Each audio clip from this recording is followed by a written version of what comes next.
होली का त्योहार क्यों मनाया जाता है? होली को लेकर बहुत से किस्से और पौराणिक कथाएं हैं। होली की प्रमुख कथाएं राधा कृष्ण के प्रेम, कामदेव और रति के पुनर्मिलन, भक्त प्रहलाद और होलिका से संबंधित हैं। लेकिन होली से जुड़ी एक रोचक कथा और भी है जिसके बारे में बहुत कम लोग ही जानते होंगे।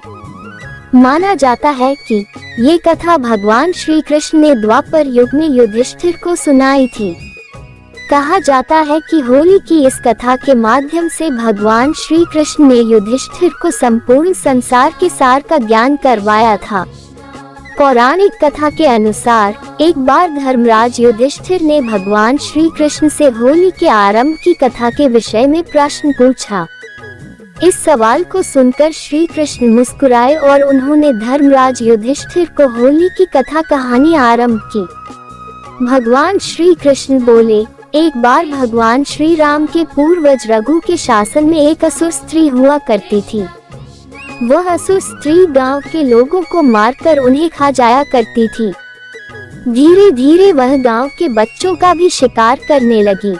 उस असुर स्त्री से गांव के सभी लोग बहुत परेशान हो गए थे।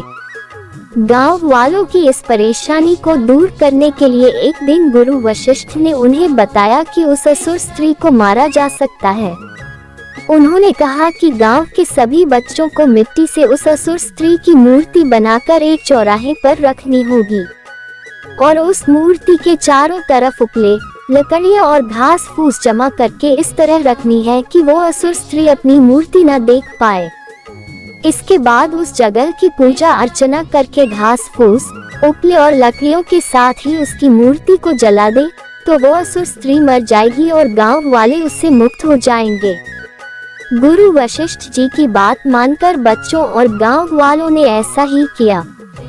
इसके बाद असुर स्त्री के मरने पर सभी गांव वालों ने खुशी में नृत्य किया और मिठाइयां बांटकर बुराई पर अच्छाई की जीत मनाई। इस कथा में छुपा है संसार का राज। इस कथा को सुनकर धर्मराज युधिष्ठिर ने फिर से भगवान श्री कृष्ण से प्रश्न किया कि क्या होलिका दहन भक्त प्रहलाद और होलिका से नहीं जुड़ा हुआ है? ये तो बिल्कुल ही अलग कथा है। युधिष्ठिर का सवाल सुनकर श्री कृष्ण ने मुस्कुरा कर कहा, हे युधिष्ठिर, इस संसार में हर युग में वही घटनाएं बार बार घटती हैं जो पहले भी घट चुकी हैं। जो कुछ भी हो रहा है वो पहले भी हो चुका है और जो आज हो रहा है वो कल भी होगा। हर घटना में इससे जुड़े चरित्र बदल जाते हैं लेकिन उस घटना की सीख वही रहती है। जैसे होलिका दहन को बुराई पर अच्छाई की जीत के रूप में देखा जाता है। अगर होलिका आग में नहीं जली होती तो उसी तरह की किसी और बुरी शक्ति का अंत भी इसी तरह से ही होता। जैसे जिस तरह श्री राम ने रावण को मारने के बाद अयोध्या में वापसी करके राम राज्य स्थापित किया था, उसी तरह हर युग में बुराई का अंत होकर फिर से राम राज्य स्थापित होना ही है। ये घटना बार बार हर युग में खुद को दोहराती रहेगी। इस घटना से जुड़े पात्र बदल जाएंगे लेकिन ये घटनाएं संसार का अर्थ और नियम समझाने के लिए निरंतर हर युग में घटती रहेंगी।